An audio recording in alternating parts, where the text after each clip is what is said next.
मोदी सरकार के आने के बाद सबसे पहले अलगाववादियों की दुकान बंद हुई और फिर अनुच्छेद 370 के खात्मे ने मुफ्ती और अब्दुल्ला परिवार की राजनीति के ताबूत में आखिरी कील का काम किया।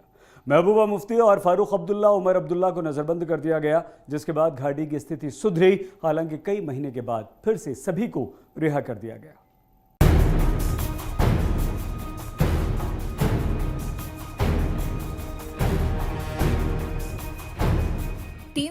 घिसते घिसते घिस गया तो खलबली घाटी में मच गई। मुफ्ती और अब्दुल्ला परिवार में बेचैनी बढ़ गई। घाटी में युवाओं को भड़काने से पहले ही तीनों को नजरबंद कर दिया गया। जम्मू कश्मीर की सियासत इन्हीं तीन चेहरों के परिवार के इर्द गिर्द लंबे समय तक घूमती रही है। मुफ्ती और अब्दुल्ला परिवार ने अनुच्छेद 370 का बेजा इस्तेमाल करके वो दीवार खड़ी की जिसने देश के सामने समय समय पर संकट खड़ा किया। अनुच्छेद 370 के सभी लेकिन मोदी सरकार ने जनता से जो वादा किया था उसे 5 अगस्त 2019 को अमली जामा पहनाया तो मुफ्ती और अब्दुल्ला परिवार की सियासी जमीन रातों रात खिसक गई। जम्मू कश्मीर से अनुच्छेद 370 हटने के बाद यानी पिछले साल 5 अगस्त को फारूक अब्दुल्ला को Hari Niwas state guest house में नजरबंद किया गया। वहीं उमर को हाउस अरेस्ट किया गया। महबूबा मुफ्ती को भी नजरबंद किया गया। महबूबा मुफ्ती को 436 दिनों के बाद 13 अक्टूबर की शाम को रिहा किया गया, लेकिन महबूबा की नजरबंदी के दौरान उनकी बेटी ने ट्विटर पर मोर्चा संभाला था।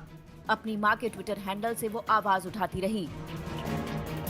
हालांकि फारूक अब्दुल्ला और उमर अब्दुल्ला को काफी पहले ही रिहा कर दिया गया था। फारूक अब्दुल्ला को 6 महीने से ज्यादा वक्त तक नजरबंद रखा गया। इस साल 13 मार्च को रिहा किया गया। वहीं उनके बेटे उमर अब्दुल्ला को 11 दिन बाद यानी 24 मार्च को रिहा किया गया। 232 दिन नजरबंद रहने के बाद उमर अब्दुल्ला को रिहा किया गया।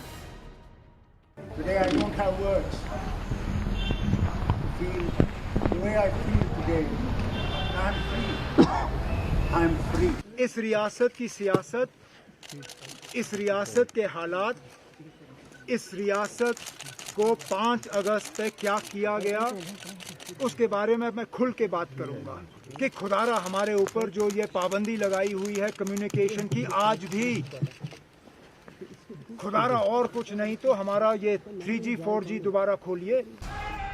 अनुच्छेद 370 के खात्मे और नेताओं की नजरबंदी से पत्थरबाजी की घटनाओं में भारी कमी देखी गई। घाटी में 2018 में जहां 532 पत्थरबाजी की घटनाएं हुई, वहीं 2019 में 389 और 2020 में अब तक 102 घटनाएं हुई हैं। यानी 2018 की तुलना में 2019 में पत्थरबाजी की घटनाओं में 27% की गिरावट आई और 2020 में 2018 की तुलना में 73% की गिरावट दर्ज की गई। यानी साफ है, जिन नेताओं ने 370 के नाम पर सियासी रोटियां सेकी, उन्होंने वहां के युवाओं से खिलवाड़ किया। ऐसे खिलवाड़ करने वालों की संख्या काफी ज्यादा थी। लिहाजा अनुच्छेद 370 के खात्मे के बाद हिरासत में लिए गए कुल 451 में से 996 लोगों को PSA के तहत हिरासत में रखा गया। लोकतांत्रिक प्रक्रिया के तहत ये नेता अब रिहा है, लेकिन गुपकार घोषणा के जरिए फिर से मोर्चाबंदी कर रहे हैं।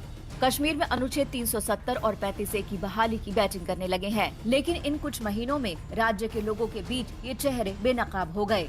कश्मीर के युवाओं को पता लग गया है कि उनके भविष्य को कैसे बरसों तक चंद नेताओं ने अपनी सियासत के लिए रौंदा, लिहाजा अब इनके झांसे में नहीं आने वाले। आज तक ब्यूरो।